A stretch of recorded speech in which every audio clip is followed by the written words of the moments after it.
Okay, today I'm back on the unknown Pong game. I'm going to try to figure out the sound problem today. This little board here is the sound amp. That's part of the monitor, so I've removed it and I'm going to probe around and see if I can see anything obviously wrong. Checking the transistors and this capacitor here. This capacitor is a coupling output capacitor. If it's bad, then that would explain why there's no sound. I mean, bad being completely open. Even if it's weak, it would still produce something. So that's what I'm doing today. I'm going to start with this. I may replace this capacitor depending on what the capacitance meter says. And then I'm going to put this back in the monitor, and I'm going to get the motherboard, the game board again, and plug it back onto my test harness and probe around and try to figure out how the audio is generated. Also, the pinout for those 9042 DCs, or I'm sorry, 9024 DC chips that I didn't know what they were. Those are JK flip-flops. They're kind of like the 7476s, but with a different pinout. So if I have to, I could hack one of those in as a replacement. But I'll put the scope to them and see if any of them are bad. I did find the pinout. There's an old documentation on those devices, and it had it. So let me get checking this out, and I'll be back. Okay, I checked out that little audio board and everything checked out. The output capacitor measured 60 ohm or 60 microfarads in circuit, so I think it's okay. And I was thinking about the first video I made. Here's the pinout I have, and in the first video I monitored a probed pin 7, and it had a square wave on it. I think that is our audio, because it's going to look like a square wave. So I'm going to write in here as audio. I think that's what that is. Okay, so I'm going to, I've got the board plugged in, and I'm going to probe that pin 7 during gameplay and see if I get little pulses on it. I think that's the audio output. If I get pulses, then that means the monitor amplifier is not getting the signal, or the amplifier has problems. So let me do some probing and I'll be back with some results. Okay, I've got the game working. I've got the oscilloscope probe on the output for pin 7. And as the ball exits, we are getting a sound signal. So the board is generating audio. The problem is with the cabinet. There's something wrong with the cabinet. Now I ohmed out the resistance of the speaker, and it was at 13 ohms, which is higher than I would have thought, but it might be fine. It might be a 16 ohm speaker, but it's not opened and it's not shorted, so the speaker should work. So yeah, it's either going to be the monitor or the wiring at this point. So I guess I'm going to be pulling the monitor and rebuilding it next. Actually not next. I've got the pinouts for the 9024 JK flip-flops there, so I want to probe all those and just make sure those look reasonable. If any of them look bad, then I don't know what I'm going to do. Maybe play musical chips or something to fix it. So let me do that, and then I'll move on to the monitor, I guess. Well, a new problem just developed. Screen went solid white on me. I was about to start probing. It didn't do anything. I was just sitting here with the game on, and it just went bam, all white.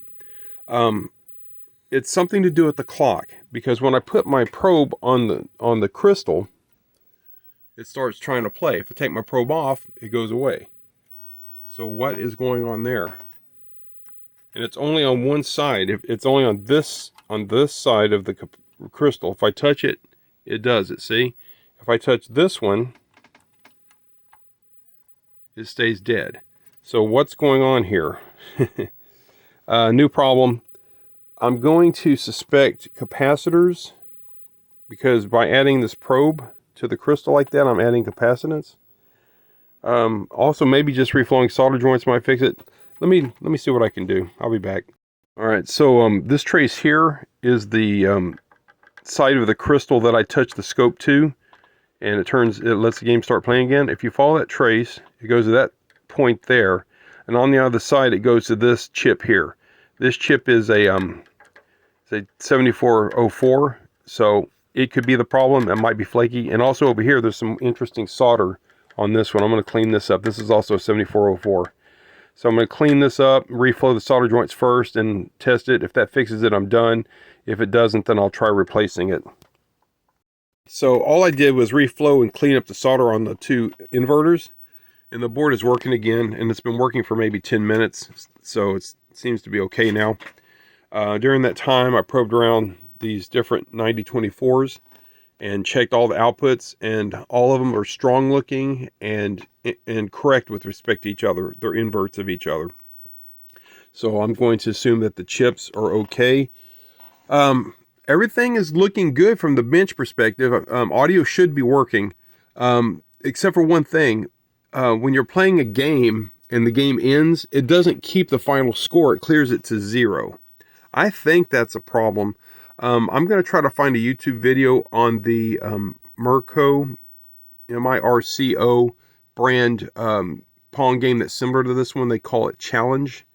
They made a game called Challenge. I'm going to look and see how it works, if I can find a video where someone's playing the game to the end. All right, time to move back to where the cabinet is to try to figure out the audio.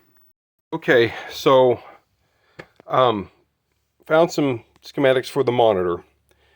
This is the board that I pulled out and checked, and everything looked okay to me on that. There shouldn't be any problems there. This schematic here explains the problem to me anyway. Okay, this board here is this circuit here that's in dark, all right? That little chip that's on there, that little 8-pin chip, that's this triangle here. That's the regulator. It's a voltage reference. And it's feeding like a Darlington type thing here. And on the board is one transistor, and then that transistor feeds another one, and that's kind of a Darlington configuration. So this voltage is used to control this transistor to make sure that 5 volts is regulated here, okay? And this line is fed to the pin out of the monitor. It goes to this connector here, this 12-pin connector, pin 6 to be precise, and that's 5 volts that supplies power to the circuit board. Now, something on the monitor is causing it to glitch from time to time. I'll hear a faint popping noise, and then the game will reset. So I need to pull the monitor and check for bad solder joints, replace capacitors, that sort of thing, to fix that. And while I've got it pulled, I need to figure out why the audio is not working. This is a power regulator board, and also an audio amplifier. And so you can't really see it from these schematics, kind of crap, but the source of my problems is all in this area. The 5-volt regulator and the audio amplifier. So I'm going to pull the monitor out and start looking at it. But that might be it for this video because it's getting late. All right, well, this is both insane and sucky. This monitor has 4 bolts on each side. See those bolts right there? See that piece of wood there? It's like they built the cabinet around the monitor. How would you tighten those bolts when you're assembling this thing? Same thing with this side.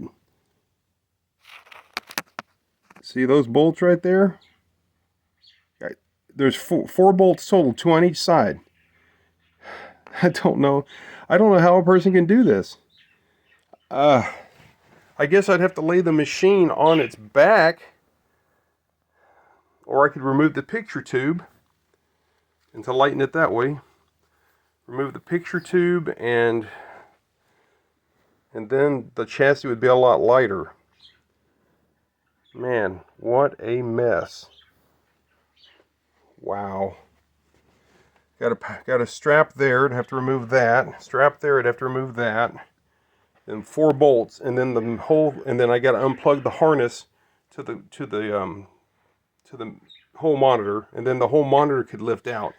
But look at those bolts. How are you supposed to get those? Wow. Okay, I got to think about this.